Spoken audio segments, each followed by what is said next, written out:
Hi guys, and welcome to another edition of Poor Man's Black Rifle Review. Today we're going to do lowers. Let's get right to it. Show you some of the tools I use for this. I used a digital scale to give weight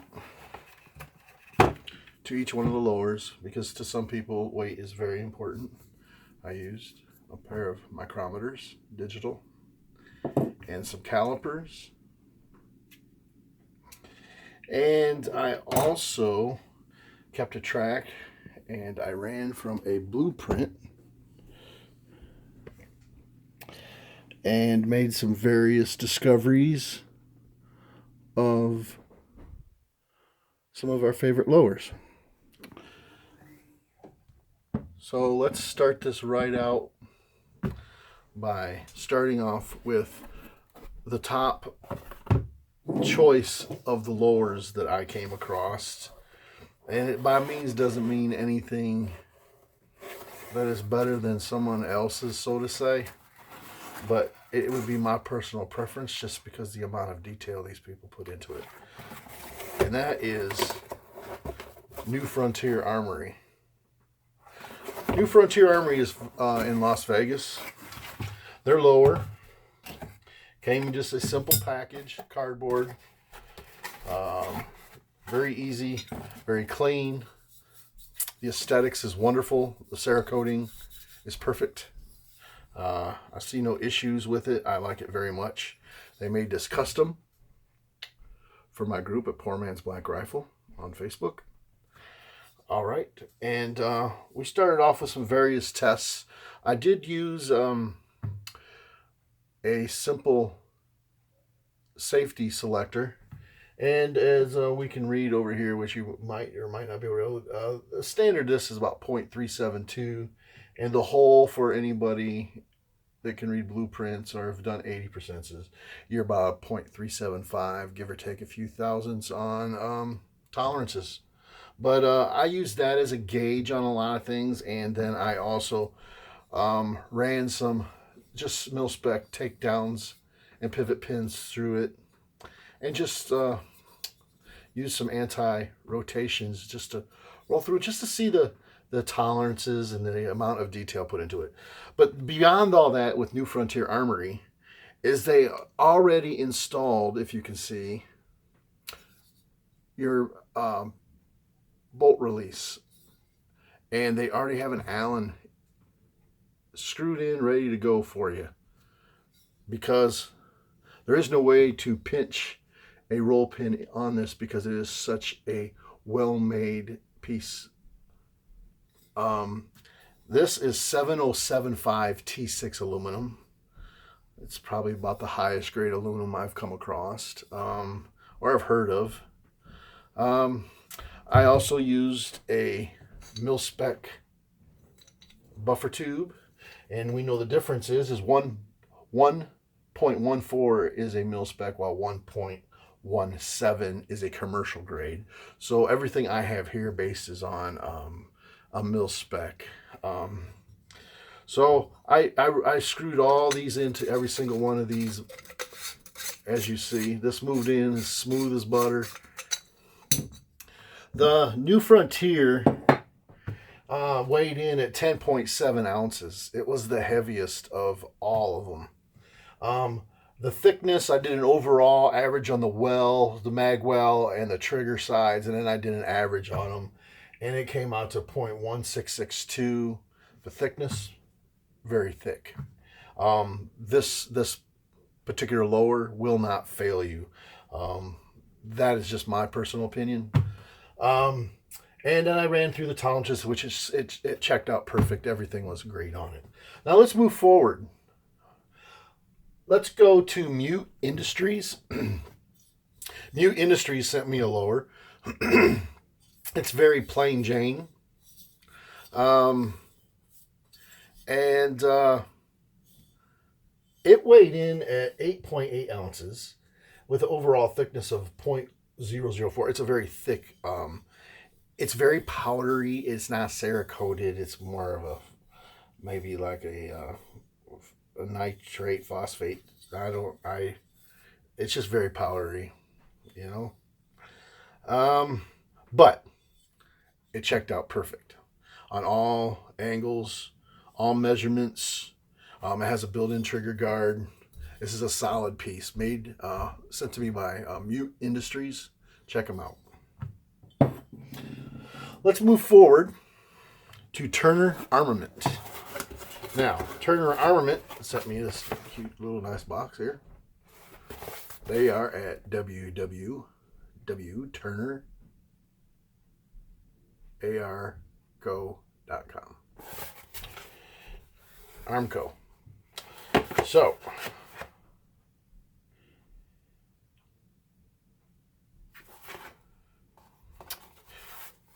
you can find them at www.turnerarmco.com.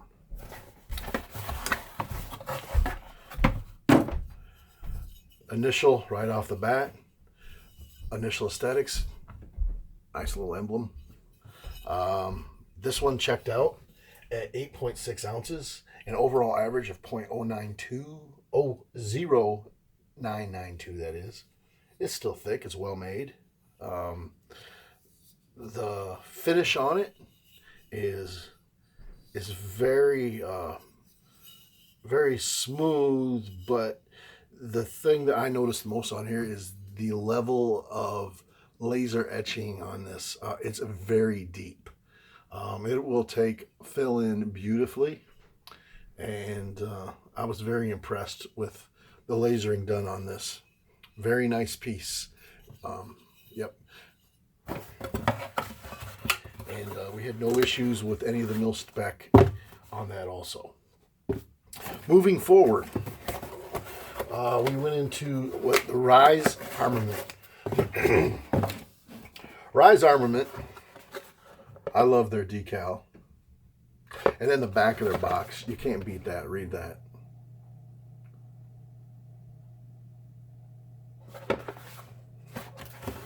But risearmament.com on the front of their box. I received this. It's called the Ripper. This is their, look at that emblem on there. Isn't that far out? And then their name. And then they keep it just very tight and very futuristic. Definitely gives you the attitude of a Stinger, you know, it just has a very unique look to it that just makes you feel that it was designed by a Scorpion, if that's not too much of a far-fetched thing to say. But even their serial numbers for you, they're way over here. It's not across anywhere, so it doesn't take away from anything. Love it. There's their info on the bottom. This is called the Ripper. Love it. Seriously, I had to have this. But Rise Armament came in at 8.6 ounces and a .043. A little thicker than Turner's around the bed. All the mil spec checks on it and came out. Neat thing about them is, if you can see to the bottom, they have made this pretty much adjustable for any kind of drop-in or mil spec. It is a wonderful, wonderful company. And speaking of their triggers, which we will touch on on another episode, fantastic triggers. RiseArmament.com. And then moving on from there, we're going to move to Anderson's. Now, Anderson's came in a beautiful package. I didn't want to waste your time trying to get into it. It is very well manufactured, and it's also very well packaged. You could tell they put pride not to have anything delivered to you scuffed up, scratched up, beat up. Very good job on it. This is Anderson.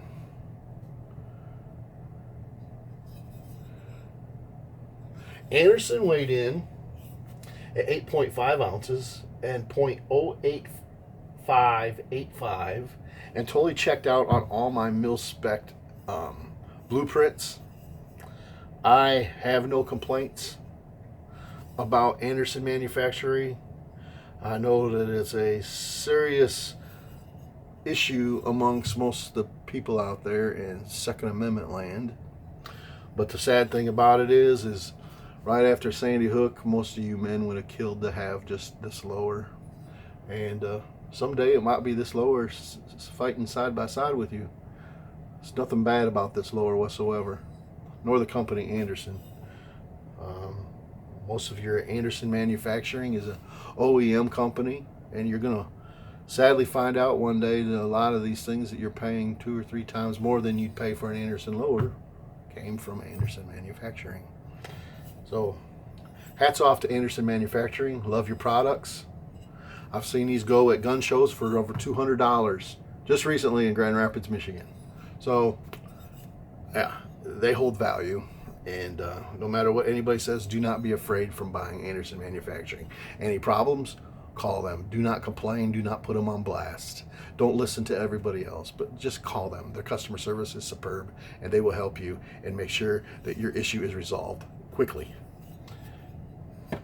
Now, let's move on to EDC Tactical. Great group of people over there at EDC Tactical.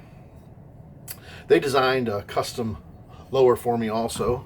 There's some of you can have. I've know some of you have bought this. This is the poor man's. They did all the color fill themselves for us, and as you can see on our safety selector, it says broke, poor, or rich. So I really like it. It's very well made. I think out of everything in this, the finish on this is the best. That is one thing I can definitely say about EDC Tactical. It is made of 6061 T6. It is just as strong as 7075 respectively. Are there some advantages to 7075?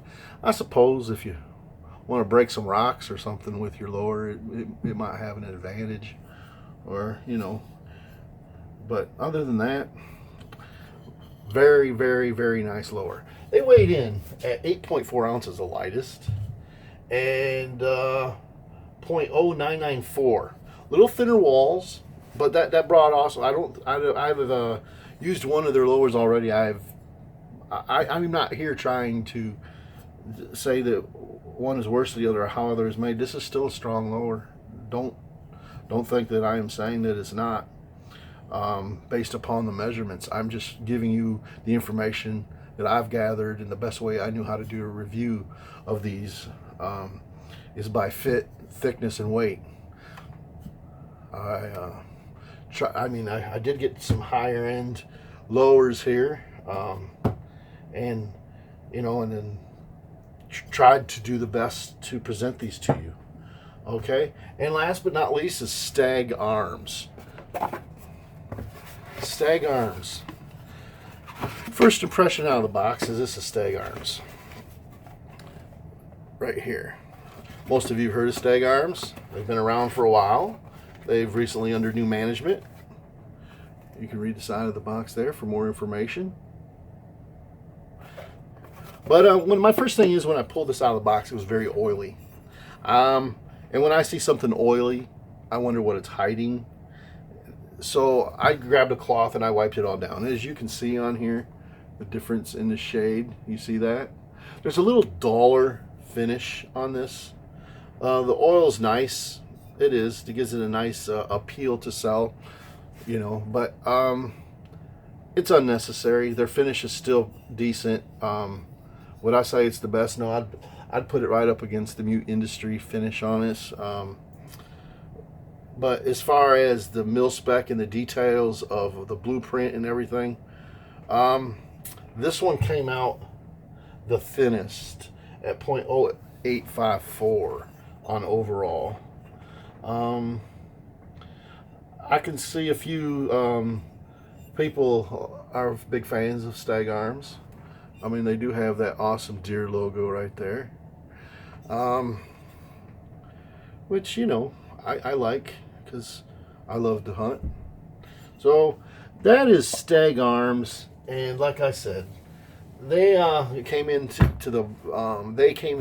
the lightest and the thinnest. But does that make them a bad company? I cannot verify that lower is going to fail any faster than the new Frontier. However, I would put my money on the new Frontier. I'm going to go back to that new Frontier really fast to y'all. This is the new Frontier. This is my winner of the whole collection. I think it's more because of the detail and the weight and the feel. When you have this, you know you have something that's going to last you a lifetime. So my winner today is New Frontier's Armory AR-15 multi-cal. But anyways, I appreciate you all tuning in to my little review. I know it's not too much, but I try to do my best to just present it more in a layman's terms and not get too technical. I just basically did this review based upon what I would want to see and what I would want to know when I go purchase a lower. So I hope this helped you all. Stay tuned. We're going to do some more reviews coming up on LPKs. And we have many companies that send us in LPKs so we can do a comparison on finish, feel, detail, the same way we did the lowers. So you all have a great day. God bless, and thank you for tuning in to Poor Man's Black Rifle Review. Thank you.